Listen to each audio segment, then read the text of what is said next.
lovelies, it's Chloe out in the backyard again. Finally got some shade going so we can get a little bit better light in that way. It was way bright earlier, so if the lighting isn't great now, I'll try to find a good medium at some point.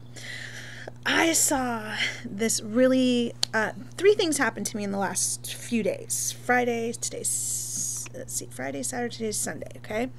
And it really inspired me to want to maybe do a few videos, maybe a series of videos here. I'm not sure how this is going to go. But I'd like to first tell you about what I saw on Friday, and then try to move through it in kind of an organized way if I can. I'm a bit rambly, so we'll see, okay?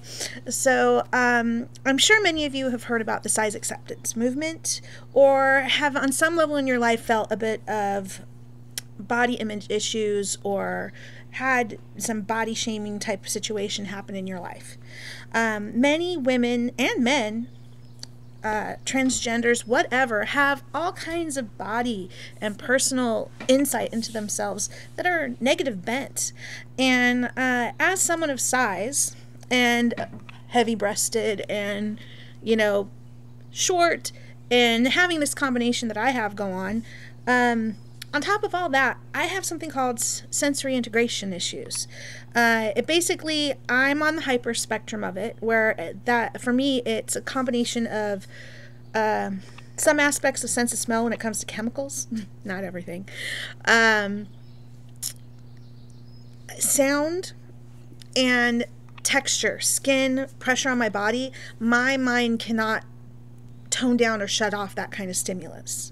So when it comes to everyday living, if I'm wearing clothing that is uncomfortable, distracting, staticky, has a certain scent because of the fabric it's made out of, or whatever, I have a lot of issues going on with sensory stuff. So let alone any kind of fashion sense or worrying about my body shape or any of that kind of stuff, that has not been a huge priority for me for a long time. Every once in a while I'll go, ooh, my tummy's starting to change shape or something, or, some kind of body thing that way. And, I notice that my one breast is larger than the other. That's the thing, but it's actually a noticeable size difference in such a way that the few times in my my late teens and early 20s that I tried to wear a wire bra, I got really badly bruised and was put through a lot of pain, and I even got like an open cut one time. And everybody will say, oh, you didn't get the right fitting bra. Well, dude, I didn't have the money to get like a custom made bra to deal with my different sized breasts, okay? And back then it wasn't even quite as bad as it is now. So that was before I had kids, okay? And then I breastfed and all that stuff, so it's a little bit more pronounced than it used to be. So yeah, those were issues. So what happened on Friday was that I saw a documentary / journey of this woman who made peace with her body image. And so the movie was basically about wanting to help other people deal with shame of body image and all the stuff that can surround those kind of things, okay? And the movie's called, or documentary, I guess I should say. I keep saying documentary journey and then sometimes movie, sorry. But its title was Embrace. And it came out in 2016, and right now it's on Netflix. And like I said, I watched it Friday, and I've actually watched it twice. I watched it Friday and then once yesterday. Now, it really touched me in a lot of different ways. Emotionally, could even say physically. It made me remember the time period I had with my mother when she was going through, she's a breast cancer survivor, and she ended up losing one breast. And right after that healed, the initial first steps of reconstruction and everything else, I thought she looked beautiful before they tried to do reconstruction. And then it was nice, smooth, flat. The scarring it was very light, not even hardly noticeable. It seemed very natural, and it reminded me of an Amazon woman. You know, the old stories about how the Amazons would lop off one breast so they could use their bows better? Yeah, totally reminded me of that. So watching it really touched me, and I don't want to get weepy. It reminded me of my resolve that I made in my own brain, that in my own promise to myself, that if I got breast cancer, because my mom got kind of a rare form of breast cancer, and it can be quite aggressive too. I decided right then, around that time, that if I ever got it and I ended up losing one of my breasts, or even both of them, I don't know, pretty sure no matter what, if I had to get rid of them, I got rid of them, and I wouldn't be doing reconstruction surgery. I think I'm going to let it heal naturally, and then I'm going to maybe do an awesome tattoo. Because I'd seen some really awesome survivors of breast cancer who did these beautiful tattoos, and I saw how the skin was after my mom healed. The problem is during the reconstruction process, my mom ended up having the insert piece that it burst. It let leakage and all kinds of horrible things, and they had to go in and take everything out, and when she was healing up, it was then much more scarred and not half, it wasn't the same as the first time at all. And I know it's gotten better over time and she's made peace with it, but it was such a harsh, you could tell she was going through a lot of pain through the whole process, and I don't want to put myself through that. Not in a fear-based way, but like, I saw so much beauty in her natural form after that initial taking off the one cancerous breast, that's what I would want. I don't want to go any further than that. I don't want an artificial thingy breast hanging on in front of me trying to make me look more culturally or whatever acceptable. My son's trying to get my attention. So yeah, so there's that.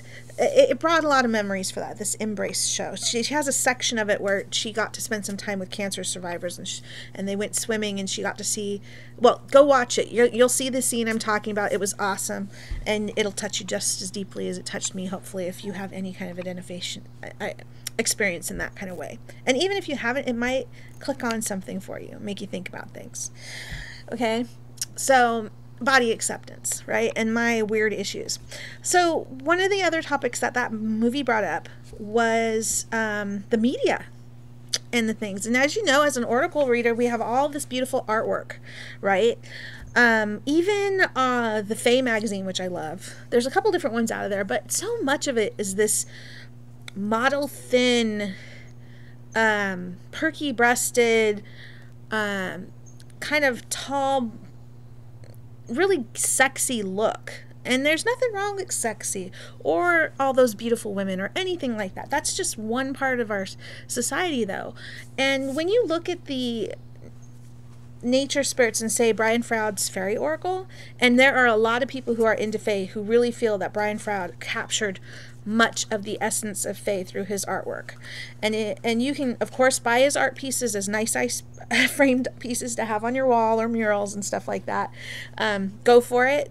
There's so much out there. Do it. But if you have only so much funds and can't really afford to get his really nicely done art pieces, then you can get his oracle.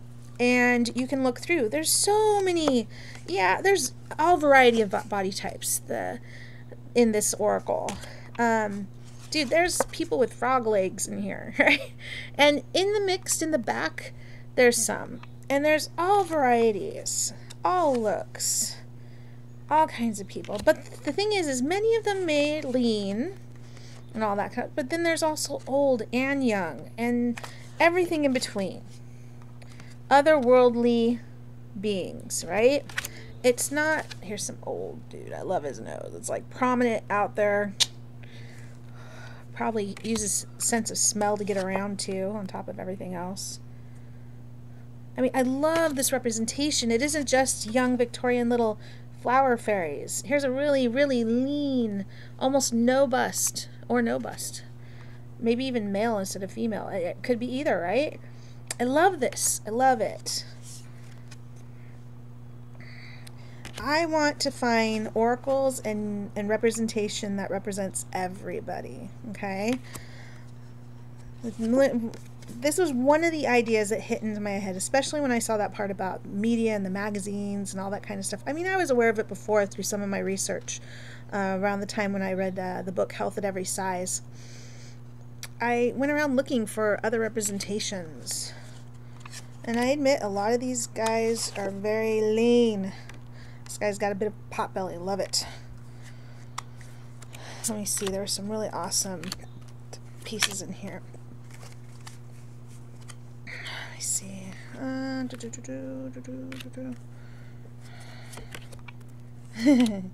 Hold on. I'm trying to find. I think I had it out before and I'm just on the wrong section. Like, this is way, way lean. This is not model curvy, you know, this is something else, right? But beautiful nonetheless, right? The polka, or the poke. Here is the habia. Yeah, really cool. There's a little skinny dude. There's some lush ones in here too. I just got to get to them. So I was going through this one. I found busty girls. I found girls that are females, flat-chested. I found muscly dudes. I found skinny dudes. I found everything, old, young, everything in between. This is Brian Froud, folks. Fairies of the Oracle. Been out for years. You want some media that represents you, that you can connect with, that doesn't make you feel like comparing yourself in a negative way compared to what you're looking at. I mean, there's every kind in here. Here's a lush, droopy lady. Here's a really skinny chick with some small pointy breasts, and everything in between. A nice pot-bellied old dude right there. Everything. Love it. So here's a perky lady, but a little bit relaxed, an older woman. This is real people, folks. This is, love it. Love the frog-legged lady. Oh, so gorgeous. Big hips, huge, you know, large thighs or small, depending. I'm not just talking the mountain figure. I'm talking about everybody else in this picture too. I'm sorry my lighting's not that great right now, but hopefully you get what I'm saying. There we go. So yeah, let me show you just one or two others. And then, oh, this one, I love this old lady with the younger one. Love it, the lame. There's so much awesome representation in this deck. Now, okay, this woman does not got high upraised breast, but she's lush, she's beautiful, she's an essence. And no one would say that she isn't gorgeous. At least I wouldn't. Here's another good one. Okay, I wanted to show one other oracle. So I was looking at my oracle of the mermaids. Little too busty, little too perfect. I mean, gorgeous. I still read with it, but I was like trying to find something that had a good variety of different body types. Now, yes, this is the Vintage Wisdom deck. And yeah, you've got people in obviously corseted and hour shaped. You got some of that. You do. But you also got some girls with tummies. Not huge, but a bit. And I'm afraid we don't have a lot of big girls here. But I still found enough in here that it isn't about... Like, here's another lovely one. But she's not doing a prominent breast thing here. That's what I'm talking about. We need to find oracles that we can feel comfortable with, that we can find some aspect that we can connect to, okay? Any kind of clothing, whatever. And these girls with the big cheeks, today they would possibly be considered plus size models. A lot of the models out there today, they're bonish. You can see the arch of their skull and their face. I was watching that video, I'm like, geez, that is so skinny. That's unhealthy. And I just thought, man, I love this older vintage look. And, you know, I'm not a big corset girl, and I don't knock you corset girls. I know it's lovely. You feel sexy in it. You enjoy it. Whatever. Awesome. Stuff for you, too. But for those of us who are uncomfortable in that kind of thing, or just basically just can't wear it because of our other issues, this is a lovely lady. It might take you a little time, but I would definitely consider going through your oracles and finding art within it that you might be willing to just copy for yourself and blow up and have on your wall, around your mirror. Put some positive affirmations around it, you know, help you connect. There's a nice corseted lady. Oh, relaxed. Every type here. I think this girl's in a two-piece. First time I looked at it, I thought she was just in a dress, but nope. Nice cheeky little girl. Actually, this one's not so cheeky. There's another one that I had with a little cheeky little girl. So, you know, I'm just saying, I don't buy magazines. When I did buy magazines, it was always like Trekkie, sci-fi type stuff. I wasn't really into women's magazines and stuff. I might occasionally thumb through one at a doctor's office or something, but that wasn't for me. So there's actually more in here that's more, I feel, neutral when it comes to body image type stuff. So between the Vintage Wisdom Oracle, Brian Froud, there may even be others, but I just want to say, you know, there were so many good points, and I don't want to make this too long, but maybe take your oracles and see if you can find representation in there that could be supportive for you, okay? Please feel free to drop a line. Again, the documentary/journey I'm talking about, it's Embrace. It's available on Netflix right now. You can look for it for other places as well. It came out in 2016, or at least it was made around then, and it's out now for viewing pleasure. Thank you for spending a bit of time with me, and have a great week. Peace out. Bye.